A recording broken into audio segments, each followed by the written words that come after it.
So here's everything we're going to need to make our mead today. We're going to use 12 pounds of honey.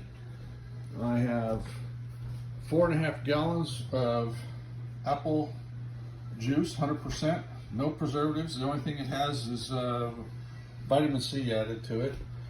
I'm going to use some yeast nutrient, some pectic enzyme, a little bit of wine tannin. I'm going to add a couple of cinnamon sticks and use the Lalvin EC-1118. I'm going to be putting it in this 6.5 gallon bucket. Actually, I think it's 6.9 gallons.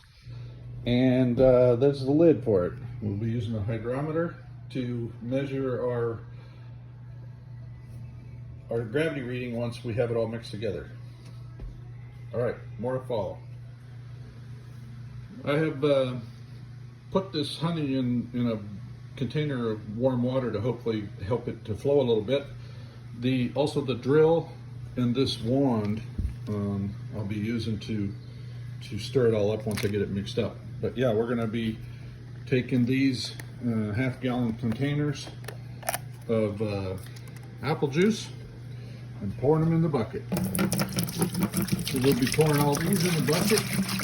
I'm going to get about 1.5 gallons to 2 gallons of apple juice in there.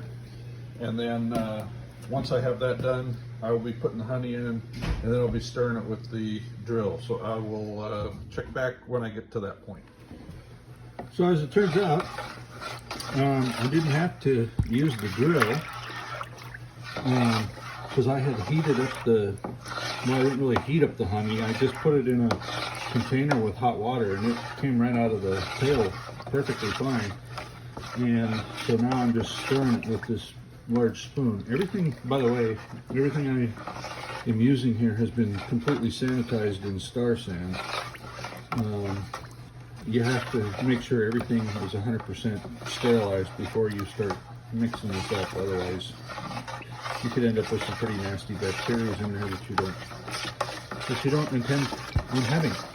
So you can still feel a little bit of honey in the bottom of the pail.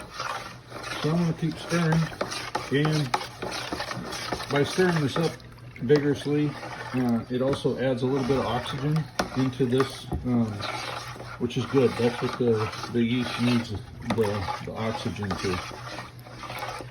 to help it do its job. So I will, once I get done stirring this up, I will check back.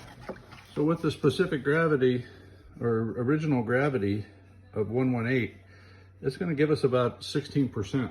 It's going to be kind of potent, so it's going to have some high alcohol content.